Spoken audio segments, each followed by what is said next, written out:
Readings by Danielson.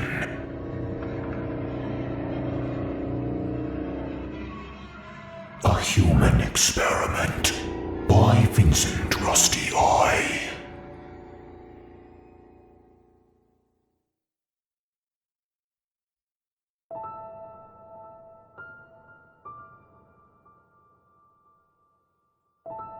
I can't begin to tell you how often I have nightmares of the asylum.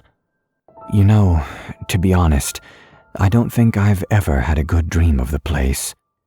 It's not that I don't ever have fun or enjoy the work, but the stress and things I saw outweighed any of the good memories. Vincent, as I've told you these stories more and more, I've brought up so many bad thoughts that I haven't thought of in a long time. That's why I couldn't talk about it for a while, but I realized I needed to speak out, to tell my experiences, because it gives those people a voice. Imagine being in a straitjacket behind a locked door with only a small window in it. Imagine being pulled away every day to get shock or hydrotherapy. Those were the lucky ones. When the pill craze really took off, some of those poor patients became human rats. If you were a homeless nobody, you would be subjected to the most far-out drugs. These were the silent people.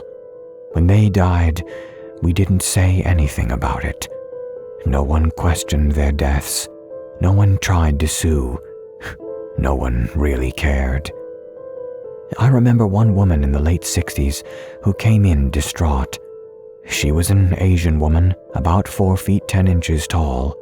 She had short black hair and was, we will say, pleasantly plump. She was wheeled in with a straitjacket on. She smelled horrible and had bratty clothes on. She screamed in some language I didn't understand and kept calling out, "Abad Z! Abad Z!" I wasn't sure what that meant, but I remember her face and the way she thrashed in the wheelchair. After about a week in what they call observation, they decided on some treatment of some sort that sedated her pretty good. She was able to start talking in English again, and they put her in the kitchen with me and the others to help her recover. I actually really liked her and soon realized she was a good cook. Her story was really odd though. I'm not sure if she was delusional or just had her time wrong. She kept talking about her father, and with a heavy accent and in broken English, she would tell me, "My father and mother got shot in the 1940s. They said they Japanese. Father said no. We know Japanese, but they shot him. They took me away." It was heartbreaking, and every day she told me the same story. I thought at first maybe her parents were taken into the internment camps, but given her thick accent, I wasn't sure she was born in America. It was quite a mystery to me, but after a month of the same story, I would always look at her with sympathetic eyes and tell her I was sorry for her loss. One day, she told me another story. When I heard the different story, I was honestly shocked, but also really excited to see it, because maybe she had remembered something new and was improving. Maybe she could recover and get out of here alive. I know that sounds dramatic, and I don't mean to, but frankly, most homeless people that were in here didn't make it out. They just stayed in here until the experiment killed them, or they died of natural causes. Usually, that meant a heart attack, kidney failure, or liver failure, all results of heavy medication use. Anyways, she told me about her husband, saying, "I had a husband. He was a big man. He loved me, but I couldn't give him children. She trailed off in some different language again. It was as if she remembered some bad thought, and it began to stress her out. Finally, my curiosity got the better of me, and I asked about her. I was told she had tried to knife someone in the street, and when caught, had no record besides a birth certificate and social security number. It was odd. An immigrant from Korea wouldn't have a birth certificate from America. I was really confused now. How did she have such a strong accent and broken English, but have been born here? Seeing the improvement, the doctors were all excited, and they wanted to put her on some drugs to help her recover. They said she didn't need to be so sedated, and it would help her remember her past better. After hearing her talk about her husband, I started to wonder if maybe her remembering was a good idea. Who knows why she was on the street, and some good old-fashioned therapy might have been the best solution rather than drugs to see what she would do when recovered. The doctors typically warned us that the patient was trying a drug that could bring unexpected results. We all knew this meant an experimental drug, and all of us would be on edge and ready if the patient did anything, well, crazy. I didn't notice anything horrible with her at first. She just became much quieter. Then, the next week, she didn't want to cook anymore, so they took her out of the class. Strangely enough, the week after that she came back, she was more talkative than ever. Her thick accent still there, she was talking in full Korean and rarely in English. Of course, like the curious, crazy person I am, I went to her room to peek at her files and to see what the hell the doctors were up to this time. I looked in to find her drawing with her finger on the wall. She didn't have any ink or anything. She was just tracing the wall. I looked into her file as quickly as I could and saw a stack of papers. The top page went something like this. Experimental drug number 3, 9/13/1968. Patient responding oddly, reverting back to native tongue and sporadic. Talking often, almost manic. Sores on her arms getting worse. Possible stomach ulcers. Keep patient under observation for blood and vomit or stool. No kidney damage reported, though increased urination present, possibly due to increased water intake due to dry mouth. A door closed, making me jump, and I shut the file and shoved it back into its place and walked off. I began to think on what I had just read. Of course, they had her on some experimental drug, but stomach ulcers and sores? She was under observation to see what the drugs would do to her. They didn't really care so much about her. They more cared about finding a good drug. My biggest question was what the other 2 drugs had done to her. The next week, she stopped coming to the class again. I would have never asked why, but when I walked by her room, all I could hear was screaming. Not your normal scream, but a blood-curdling scream, as if someone was stabbing her. Those happened, but were few and far between. Maybe once in a blue moon that someone would scream like that. For her, it was constant. It only lasted a day, as her voice got so hoarse from the screams she turned to soft, whimpering cries. I was honestly heartbroken at this point, but as always, you know you have to ask yourself if it's worth it to lose your job trying to help someone who no one cares about.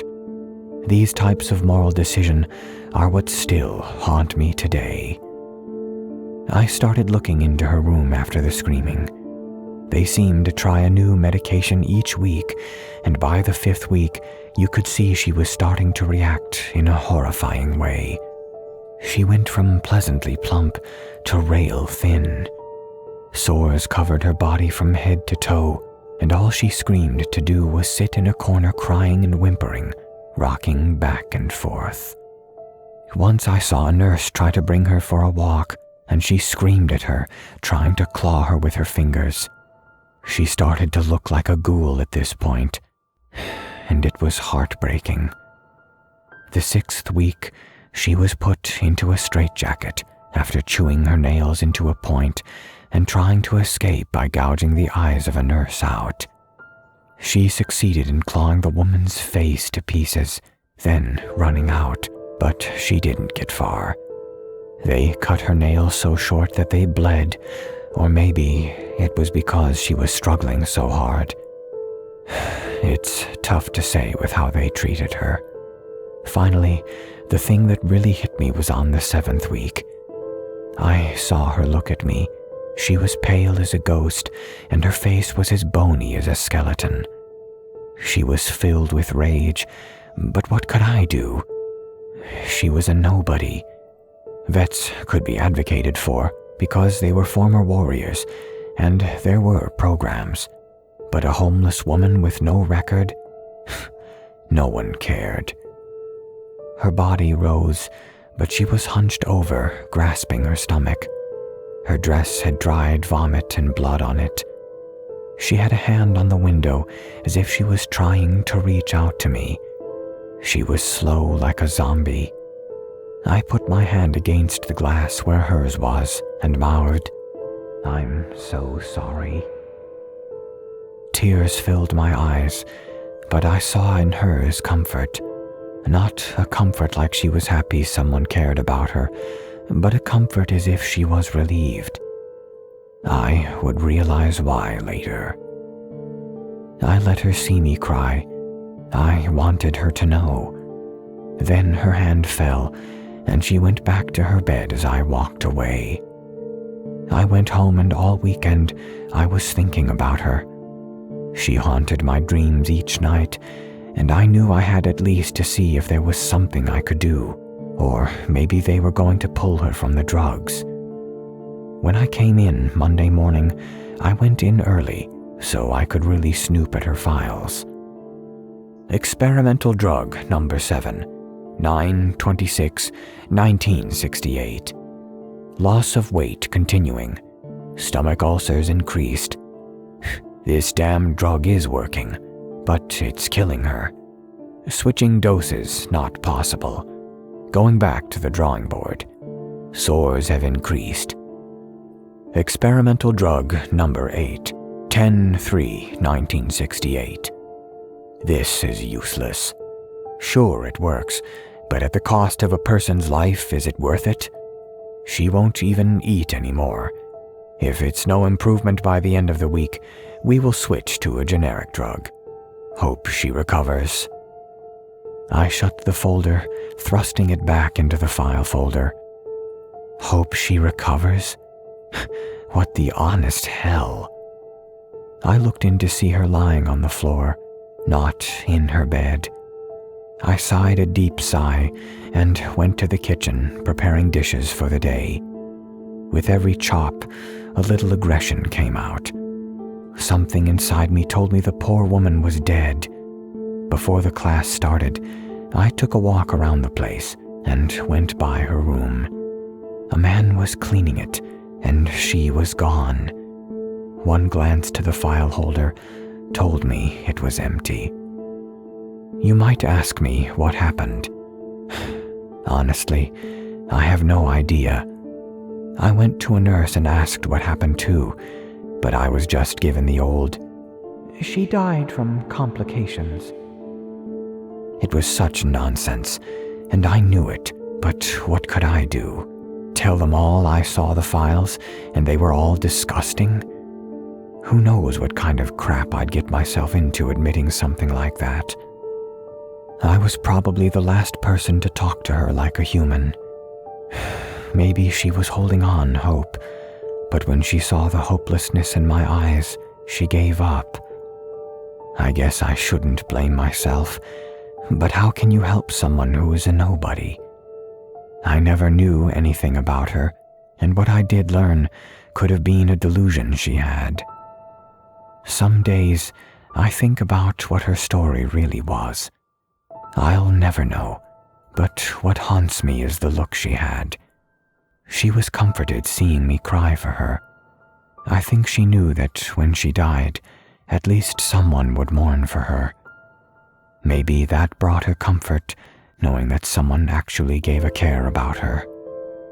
Medications for your brain are just a cocktail of chemicals. Doctors kind of know what it's doing, but it's mostly theory. You mix up the chemicals and hope it does the job. If it doesn't, you up the doses or try a different cocktail.